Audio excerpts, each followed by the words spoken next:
प्रश्न है मणिपुर हिंसा को लेकर कि समाज इतनी गिरी हुई मानसिकता में कैसे पहुंच सकता है। कोई दुकान पर बैठा है और अचानक से इतना हिंसक हो जाता है कि वह किसी भी स्त्री के साथ बलात्कार कर बैठता है, किसी भी स्त्री को नग्न करके परेड कराने लगता है।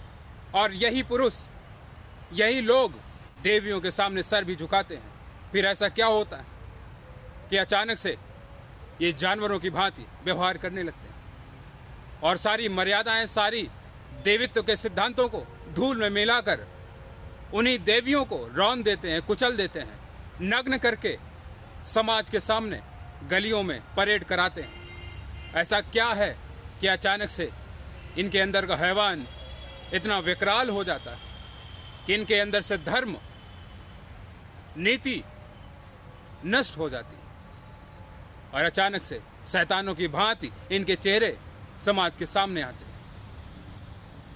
तो इस भांति की हिंसाएं, जहां समाज का स्तर लगातार नीचे गिर रहा हो और प्रत्येक समाज की उथल पुथल के लिए, प्रत्येक समाज की हिंसा के लिए सिर्फ और सिर्फ 3 कारण बनते हैं। पहला राजनीतिक कारण है, दूसरा शिक्षा से धर्म का विदा हो जाना, धर्म विहीन शिक्षा, और तीसरा कारण है धर्म गुरु।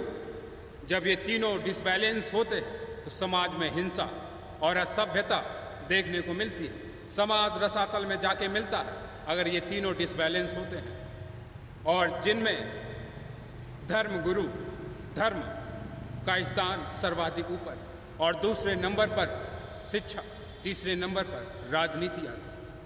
यदि पाखंडी धर्मगुरु बनते हैं और पाप धोने की व्यवस्था धर्मों में की जाती रहेगी तो इसी भांति अधर्म फलता फूलता रहेगा, इसी भांति हिंसाएं होती रहेंगी।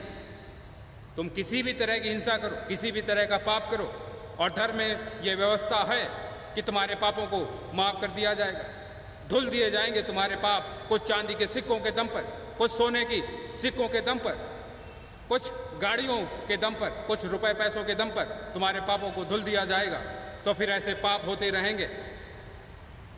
बिल्ली मर गई है, मार दी है तुमने, सोने की बिल्ली दान कर दो, सारे पापों से मुक्त हो जाओगे। किसी के हाथों से किसी की हत्या हो गई, दान पुण्य कर दो, सारे पाप धुल जाएंगे। जब तक ये पाप धोने की व्यवस्था धर्म में है और पाखंडी धर्मगुरु बनकर घूम रहे हैं आज, और जब तक घूमते रहेंगे तब तक धर्म ना तो ऊपर जाएगा और ना ही कोई सभ्यता आकाश छुएगी। हैरानी की बात है, लाखों वर्षों से धर्मगुरु धर्म परोस रहे हैं इस जगत में। पूरा जगत मंदिरों से, चर्चों से, मस्जिदों से भरा पड़ा है। हर गली में मौलवी, पादरी, साधु, सन्यासी आपको मिलेंगे, और उसके बाद भी समाज से हिंसा विदा नहीं हो रही। समाज जस का तस है, अपराधी जस के तस हैं। आज भी हत्यारे हैं, बलात्कारी हैं, पहले भी थे। या तो धर्म को सही से सिखाया नहीं गया आदमी को, या जो धर्म परोसा जा रहा है वह कोई धर्म नहीं, अधर्म। और यदि धर्मगुरु छोटी बच्चियों के लिए छोटे कपड़ों को लेकर मंदिरों में आने से प्रतिबंध लगा सकते हैं तो ऐसी घटनाओं पर भी उनके मुख खुलने चाहिए। मैं उसे संत नहीं कहता जो समाज में गरीबी, बीमारी और हिंसाओं को देखकर, बलात्कारों को देखकर अपना मौन न तोड़े, उस पर कुछ ना बोले, सिर्फ धर्म का राग अलापता रहे, विज्ञान पर बात ना करे, बीमारी पर, गरीबी पर सरकार पर सवाल ना उठाए, हत्याओं पर, डकैती पर सवाल ना उठाए। मैं उससे संत नहीं कह सकता हूं, उसे धर्मगुरु कहना एक अपराध है। और किसी मंदिर ने, किसी धर्मगुरु ने प्रेस कॉन्फ्रेंस जारी नहीं की, ऐसी घटनाओं के खिलाफ बयान नहीं दिए, हिंसा ना हो इसके लिए किसी धर्मगुरु ने कोई कदम नहीं उठाया। चाहे वो घटना मणिपुर की हो, राजस्थान की हो या वेस्ट बंगाल की, घटना किसी भी राज्य की हो, किसी भी पार्टी की सरकार हो, धर्मगुरु को निष्पक्ष उसका विरोध करना चाहिए, बिना ये परवाह किए कि किस पार्टी की वहां सरकार। क्योंकि पहले आप भारत के नागरिक हैं, बाद में कोई धर्मगुरु है। यदि भारत ही नहीं बचेगा, भारत का समाज ही नहीं बचेगा, तो तुम्हारा धर्म और तुम धर्मगुरु भी नहीं बचोगे। ना तुम्हारा धर्म बचेगा और ना ही तुम जो कर रहे हो धर्म के नाम पर वह कार्यक्रम भी बचेंगे नहीं। तो घटना किसी भी समाज की हो, किसी भी राज्य की हो, किसी भी पार्टी की सरकार वहाँ हो, विरोध होना चाहिए। चाहे राजस्थान हो, मणिपुर हो, वेस्ट बंगाल हो या दूसरे भी राज्य हैं, उनका भी आपको विरोध करना पड़ेगा। और जिस संस्कृति में स्त्री का सम्मान नहीं होता, वह संस्कृति कभी भी आकाश नहीं छूती। भारत की संस्कृति ने यदि आसमान को छुआ तो उसका कारण था स्त्रियों का सम्मान। लेकिन वैदिक के बाद स्त्रियों पर अत्याचार, लगातार हमले आज भी जारी हैं और भारत गुलाम हुआ, उसका बड़ा कारण स्त्रियों पर अत्याचार थे। यदि कोई स्त्री दुखी है, पीड़ित है, तनाव में है, ऐसी अवस्था में गर्भ धारण करती है और जब शिशु जन्म लेता है तो वह स्तनपान भी करा रही है। सारा दर्द, सारी पीड़ा, सारी हिंसा भी वो साथ में उस शिशु को पिला रही है और ऐसा बच्चा कभी भी श्रेष्ठ नहीं हो सकता। मैंने जितने भी महापुरुषों को पढ़ा उनमें एक बात सामान्य थी, प्रत्येक महापुरुष की माँओं का उन्हें महापुरुष बनाने में सर्वाधिक योगदान है। किसी भी महापुरुष का इतिहास उठाकर देख लीजिए, उनकी माताओं ने उन्हें महापुरुष बनाने में सर्वाधिक योगदान दिया। और जिसकी माँ स्वतंत्र नहीं है, हिंसा से पीड़ित, किसी भी तरह के अत्याचार को सहन कर रही है, वह कभी भी किसी श्रेष्ठ बच्चे को जन्म नहीं दे सकता, नहीं दे सकेगी। जिस समाज में इस तरह की हिंसाएं की जा रही हैं, महिलाओं को नग्न किया जा रहा है, उन पर अत्याचार किए जा रहे हैं, बलात्कार का शिकार होती हैं जो महिलाएं, वह कभी भी श्रेष्ठ बच्चे को जन्म नहीं दे सकती। उसका कारण है मनोविज्ञान। यदि आपको समझ में आता है तो इसे रोकिए और धर्म इस भांति धारण करवाइए आदमी को कि उसके अंदर नैतिकता है।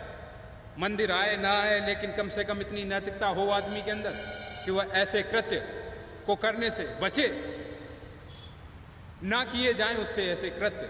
ऐसा बनाओ आदमी को, ऐसा मत बनाओ कि आदमी ने कोई कृत्य कर भी दिया है तो चले आना, दे देना 10 लाख रुपए, धुल दूंगा तुम्हारे सारे पापों। और राजनीतिज्ञों से मैं कहना चाहता हूं, जिस भांति फूल मुरझाकर एक रोज गिर जाते, तुम भी मुरझाकर किसी दिन गिर जाओगे और इसी धरा में मिलोगे।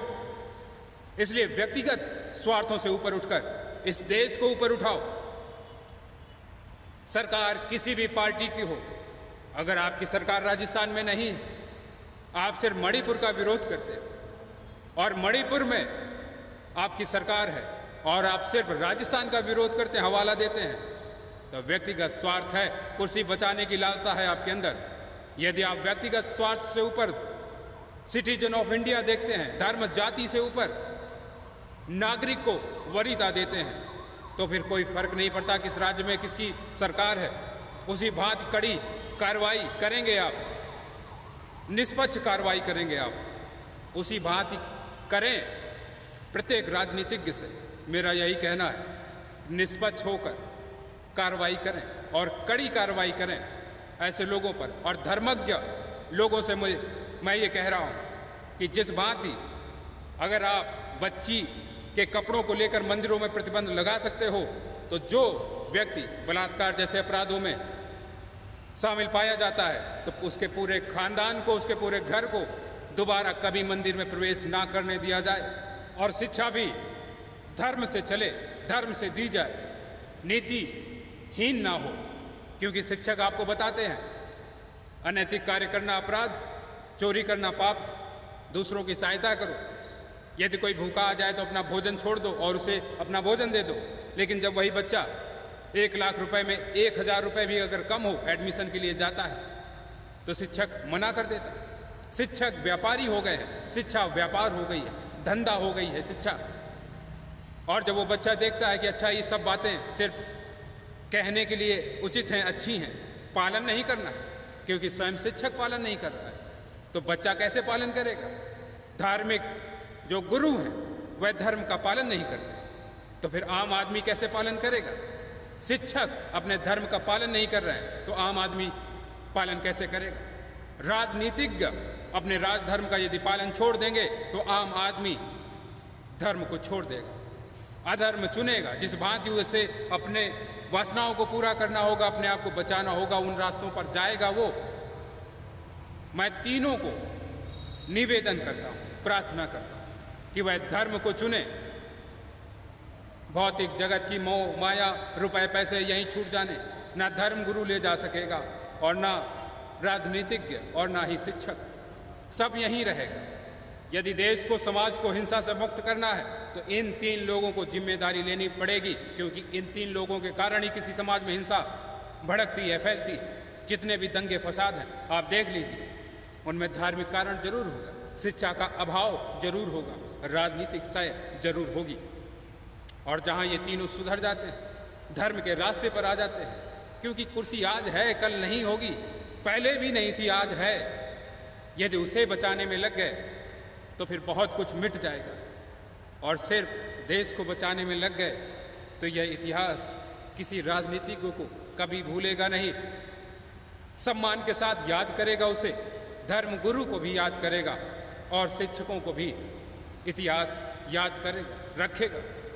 लेकिन इस भांति यदि ये तीनों चलेंगे तो इतिहास तो छोड़ो, लोग भी याद नहीं रखेंगे। जब जाना ही है तो इस भांति जाओ, कुछ ऐसा करके जाओ कि यह समाज, यह देश, यह दुनिया आपको हमेशा याद रखे। ऐसा मत करो कि तुम्हारे रहते हुए, तुम्हारे जाने के बाद दुनिया तुम पर थूके। प्रत्येक को मैं निवेदन कर रहा हूं कि वह धर्म चुने, कुर्सी की अपेक्षा धर्म को चुने, पार्टी की अपेक्षा धर्म को चुने।